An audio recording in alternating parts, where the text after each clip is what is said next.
היום אנחנו עם מילואימניקית. שלום לינוי חיים. שלום, רד, מה נשמע? אני שורד. כן, מהדורה קשה. כן. את חובשת קרבית ובעלת העסק מלאכי הדרך, נכון? נכון, כן. מלמדים עזרה ראשונה והחייאה לפעוטות? נכון, הקמתי את העסק לפני 8 שנים.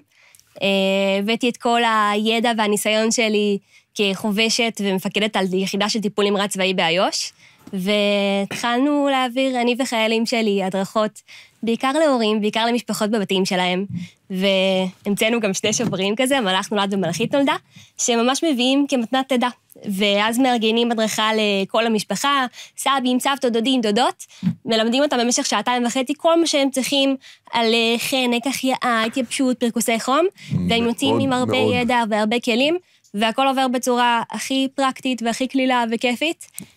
זה מאוד מאוד חשוב, אבל את גם היית צריכה לתת מזמנך למילואים, נכון? כמה זמן היית שם? נכון, כמעט 4 חודשים. וואו. שזה היה בטיימינג מאוד נחמד, חודש אחרי החתונה שלי. אז היה לנו, גם לי וגם לבעלי, קודם כל, מזל טוב על החתונה ההיא. תודה. ומה קורה עכשיו אחרי שחזרת מהמילואים? הייתה תקופה מאוד מאוד קשוחה. גם לי לא היה רצון לשווק את עצמי כשכל הבלגן הזה עדיין קורה, ומה המקום שלי. נכון, אני מילואימניקית, נכון, יש לי עסק, נכון, אני צריכה לדאוג לעצמי, אבל עדיין, איך אפשר, למרות שזה עסק שהוא מתעסק בהצלת חיים. אבל לקוחות שלי הראו לי שאני נחוצה גם במצב הזה, וגם אריאל, גם בנק הפועלים, גם שילב, גם ליס, פשוט הרימו אותי חזרה, וכל הלקוחות שהדרכתי פשוט שיתפו את זה בין הקרובים שלהם, בין החברים, בין המשפחות.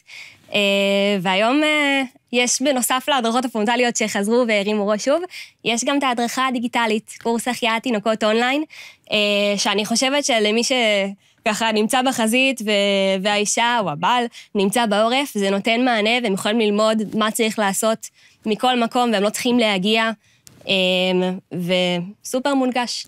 פנטסטי, יופי. אז למדנו שנדע את מה שאת מלמדת, אבל שלא נדע ולא נצטרך להשתמש בזה. בדיוק. והלוואי שכל החטופים יחזרו ושהמצב יחזור להיות כמו שצריך. הלוואי. תודה לינוי.